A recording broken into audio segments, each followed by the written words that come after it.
Autrement dit, tu es une erreur.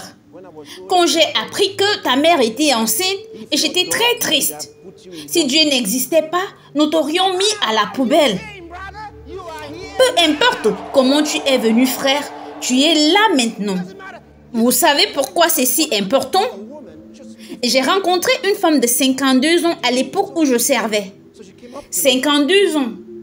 Alors, elle est venue vers moi et a juste pleuré. Elle avait 52 ans. Et je lui ai demandé quel était le problème. Elle a dit, j'ai été une personne très triste. J'ai vécu toute ma vie triste. J'ai dit pourquoi. Et elle s'est effondrée en pleurant et en pleurant. J'ai dit, dis-moi pourquoi. Quel âge as-tu? Elle a dit 52 ans. J'ai dit, alors, c'est quoi ton problème? Elle est mariée, elle a des enfants. Qu'est-ce qui ne va pas avec toi? Elle a dit, on m'a dit que j'étais une erreur. Je n'étais pas censée être née. Quand je suis née, ma mère voulait m'avorter. J'ai dit, mais tu as survécu, n'est-ce pas? Mais ça l'a rendue triste. 52 longues années. Maintenant, je veux que tu saches ce que les gens traversent. Pour toi, tu pourrais être en train de penser, ça m'importe peu. Ça n'a pas d'importance ici. Non, non, non, non, non. Pas comme ça. Tu as besoin d'une parole de foi pour te donner confiance, d'accord? J'ai rencontré un gars de presque 30 ans. Il était allé à l'école et tout allait bien.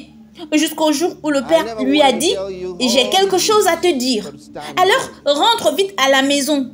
Il est venu et puis il s'est assis et a dit, papa, et papa a dit, je n'ai jamais voulu te dire toutes ces années, mais il est temps de te dire, je ne suis pas ton vrai père.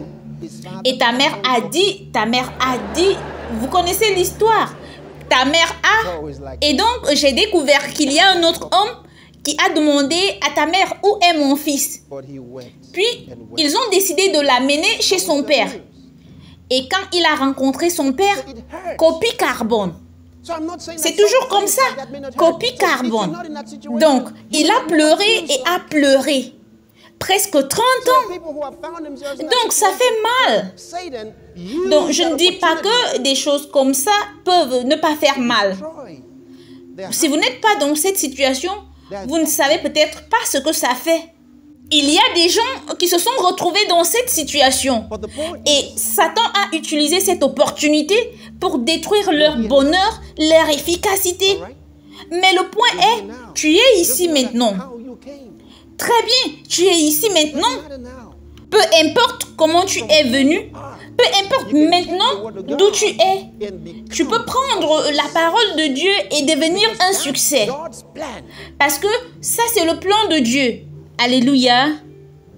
Alors, lève-toi maintenant. Il est temps de te découvrir. Tu es un esprit. Tu es un esprit. Tu n'es pas un corps physique. Vous savez, quand les gens disent « je suis un homme au robot », je dis « où est cette partie de votre corps qui est au robot ?» Non. Si nous te disséquons à l'intérieur, quelle est cette chose dans ton corps qui est au robot? Je suis un homme Yoruba. Quelle partie de toi? Tu dis tout de moi. Non. Quelqu'un dit je suis un fils de la terre. Non. Vous savez, jusqu'à ce que votre mentalité sorte de cela, sorte du monde, vous ne connaissez pas Christ. Quand vous venez à Christ, vous cessez d'être de ce monde. Vous arrêtez de penser comme un homme au robot. Vous arrêtez de penser comme un homme Igbo. Vous arrêtez de penser comme un Hausa. Vous arrêtez de penser comme un Nigérien. Vous arrêtez de penser comme un Américain. Vous devenez un chrétien. Christ en vous. Parce que Christ est un lieu. Ne l'oubliez pas, Christ est un lieu. C'est une personne. C'est un lieu. Christ est un endroit où tu es arrivé. Tu y es venu maintenant. L'endroit s'appelle Sion. Il dit, nous sommes. En d'autres termes, vous êtes arrivés. Où? À la cité du Dieu vivant, la Jérusalem céleste. C'est le Christ, c'est ça son lieu. Ne l'avez-vous pas lu tout à l'heure dans Éphésiens chapitre 2 verset 6 où il dit « Il nous a ressuscités ensemble et nous a fait asseoir ensemble. » Où? Dans les royaumes célestes. C'est pourquoi il dit « Je vais vous préparer une place. Et lorsque je m'en serai allé et que je vous aurai préparé une place, je reviendrai et je vous prendrai avec moi, afin que là où je suis, vous y soyez aussi. » Ça, c'est Jean chapitre 14, verset 3. Où est cet endroit? Quelqu'un dit que c'est le paradis. Ce n'est pas le paradis. Il n'est pas allé préparer le paradis pour nous. Le paradis était toujours préparé. Allez, comprenez ce truc. Il ne parlait pas du paradis. J'ai essayé pendant 30 ans de faire comprendre cela aux chrétiens. Vous savez, beaucoup d'entre eux pensent que quand quelqu'un donne sa vie à Christ, parce que beaucoup d'évangélistes d'il y a de nombreuses années, et certains d'entre eux disent encore cela aujourd'hui, qu'ils pensaient que lorsque vous êtes né de nouveau, Dieu commence à construire votre manoir. Pour dire que les manoirs sont en train d'être construits au paradis en ce moment même. Les bulldozers travaillent au paradis maintenant. Non! Aucun manoir ne se fait construire. La Bible dit que toutes les œuvres ont été achevées depuis la fondation du monde. Toutes les œuvres dans les cieux et sur la terre ont été achevées. Il ne fait rien, il ne travaille pas, il ne construit pas. Les anges ne construisent pas de structure. Le paradis est un bel endroit. C'est déjà là. Le manoir de personne ne se fait construire. Dieu, écoutez, il dit d'éternité en éternité, tu es Dieu. Éternel dans le passé, passé immortel. Éternel dans le futur, futur immortel. Comprenez-vous? Il est Dieu. Pensez-vous que Dieu... Laissez-moi vous donner un mystère. Vous savez, Paul a dit, je vous montre un mystère.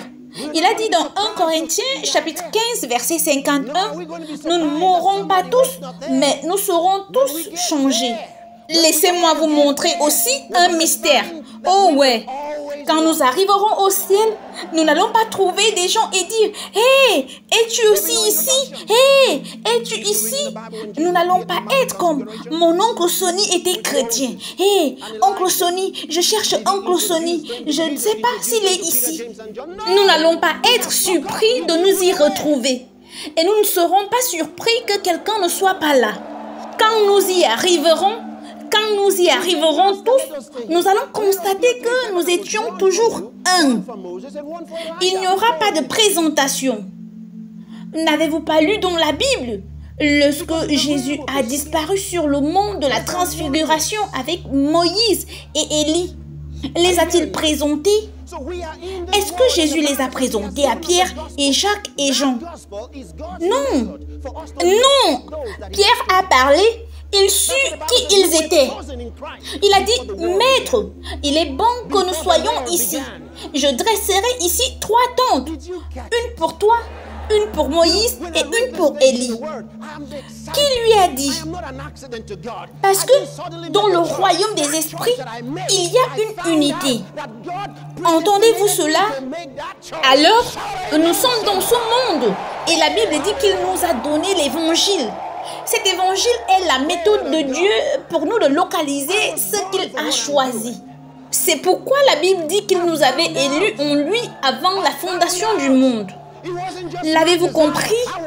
Vous savez, quand je lis ces choses dans la parole, je suis joyeux. Je ne suis pas un accident pour Dieu. Je n'ai pas soudainement fait un choix. Ce choix que j'ai fait, j'ai découvert que Dieu m'a prédestiné à faire ce choix. Que quelqu'un dise Amen. Oh, Alléluia. Gloire à Dieu. J'étais né pour ce que je fais. J'ai découvert que ce n'était pas juste mon désir. Je suis né pour ça. Vous m'entendez? La meilleure chose pour un homme dans la vie est de découvrir ce pourquoi il est né et d'entrer dans le destin de Dieu pour sa vie. Comment le découvrez-vous? Par le Saint-Esprit, par la parole de Dieu. C'est ainsi que vous le découvrez. C'est ainsi que vous êtes né de nouveau. La parole et l'esprit. Puis, à travers la parole, l'esprit vous dirige, vous conduit dans le destin que Dieu a préarrangé pour vous. Regardez le livre d'Éphésiens, chapitre 2, verset 10. Il dit, « Car nous sommes, pas nous serons. Nous sommes son ouvrage, créé en Jésus-Christ pour de bonnes œuvres. » Haya, créé pour de bonnes œuvres. Vous m'entendez? Je n'ai pas été créé pour voler. Je n'étais pas censé être un voleur. Vous ne comprenez pas de quoi je parle? Vous qui volez, quelqu'un ici, si vous volez, ce n'est pas la raison pour laquelle vous êtes né. Et vous dites, et comment puis-je le savoir? Je sais comment. Parce que chaque personne qui peut entendre ce message est supposée par le destin y répondre. Si vous n'étiez pas censé changer, vous n'étiez pas censé entendre ce message. Ça, c'est l'ouvrage de Dieu. Écoutez, Dieu n'est pas un mauvais investisseur. Il est un bon investisseur. Ça, c'est l'ouvrage de Dieu pour changer votre vie. La Bible dit que l'évangile du Christ est la puissance de Dieu pour le salut de tous ceux qui croient. Mais comment peuvent-ils croire à moins qu'ils n'entendent? Comment peuvent-ils l'entendre son prédicateur?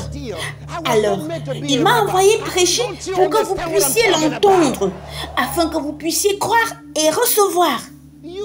Son ouvrage est l'évangile. C'est ce que vous entendez. Et il ne l'utilise pas en vain. Le message vient à vous maintenant pour transformer votre vie.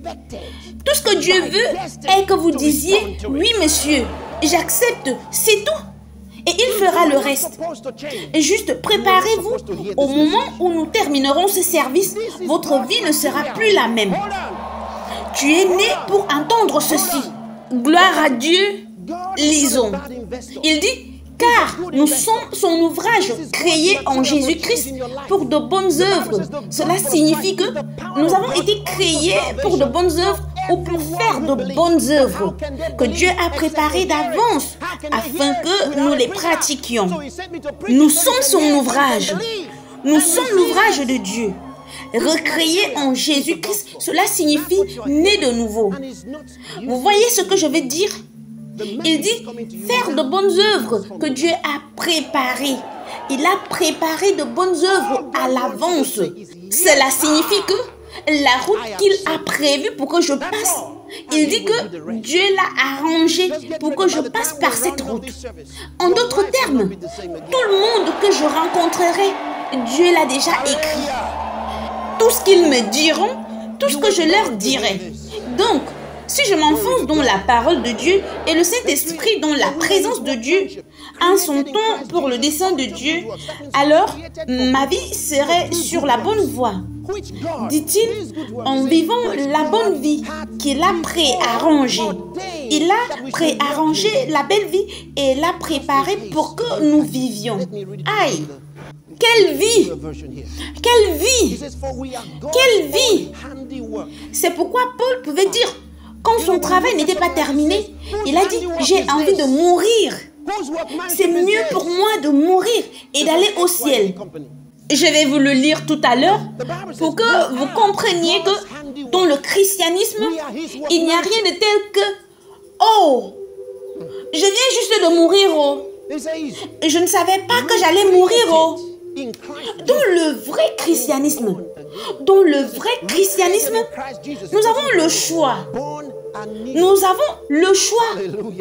À tel point que, je vais vous le montrer tout à l'heure, à tel point que si Dieu se présentait dans votre chambre et disait, « Fils, tu es en train de mourir aujourd'hui. » Tu pourrais lui dire, « Est-ce que c'est bon aujourd'hui ?» Et Dieu dira, c'est ce que je pensais. Et tu diras, d'accord, pas aujourd'hui. Vous dites que ce n'est pas possible? Je vais vous le lire tout à l'heure. Écoutez, écoutez.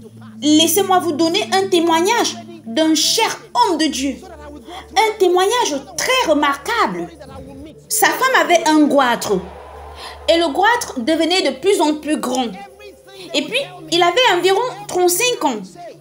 Kenneth Hagin. Et au fur et à mesure qu'il grossissait, elle a commencé à s'étouffer. Et il priait souvent à ce sujet. Mais d'une manière ou d'une autre, il avait cette peur à propos de la laisser aller pour une opération. Parce que les médecins avaient fait des examens et avaient dit qu'elle devait subir une intervention chirurgicale. Alors, elle était très inquiète. Et il était inquiet. Et il n'arrêtait pas de prier à ce sujet. Il priait à ce sujet. Un jour, Jésus lui est apparu dans une vision. Et le Seigneur a dit, dis à ta femme d'aller se faire opérer. Elle ne mourra pas. Pourquoi a-t-il dit cela? Pourquoi en fait? Il a commencé à lui dire que je suis venu répondre à votre prière. Il a dit, dis à ta femme d'aller se faire opérer. Elle ne mourra pas, a-t-il dit.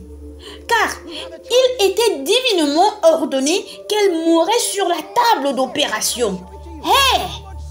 Elle était censée mourir sur la table d'opération.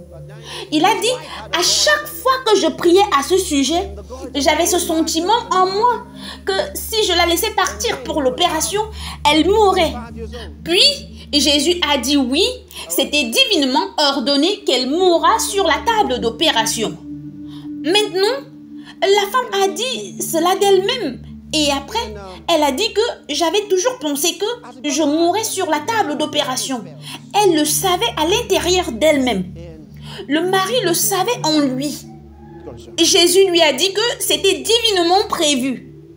Puis il a dit, mais parce que tu m'as demandé, elle vivra et ne mourra pas. Puis il a dit, je voudrais tant faire pour mes enfants si seulement ils me le demandaient. Comprenez-vous cela? En d'autres termes, il vous a donné le droit de modifier les plans divins. N'avez-vous pas entendu ce qu'il a dit dans le livre d'Hébreux, chapitre 12, à partir du verset 22? Il dit, mais vous êtes approchés de la montagne de Sion, de la cité de Dieu vivant, Jérusalem céleste, des myriades qui forment le cœur des anges, de l'assemblée des premiers-nés inscrits dans les cieux. Du juge qui est le Dieu de tous, des esprits des justes parvenus à la perfection. Je ne sais pas si vous l'avez compris ou pas. Avez-vous pensé au conseil des représentants ou l'assemblée générale lorsqu'ils se réunissent et prennent des décisions pour le pays? La Bible dit que nous sommes arrivés là. Nous appartenons à l'assemblée générale et l'église des premiers-nés. Il dit qu'ils sont inscrits. Qui sont inscrits? Vous êtes inscrits à l'Assemblée générale de Dieu pour gouverner le monde. Comprenez-vous cela? Donc, pour toute chose te concernant, pour se réaliser, ton consentement est requis. Ça, c'est la règle. Votre consentement est requis. Si vous ne le savez pas, vous pensez que Dieu est responsable de tout ce qui se passe. Laissez-moi vous dire ce que Paul a dit ici, dans le livre des Philippiens, et je veux que vous remarquiez ces paroles. Philippiens chapitre 1, je vais commencer à lire à partir du verset 21. Écoutez attentivement. Il dit, car Christ est ma vie et la mort m'est un gain. En d'autres termes, il dit, pour vivre dans ce monde, c'est Christ qui se manifeste en moi. La mort est un gain, en d'autres termes, que je vive ou je meure, je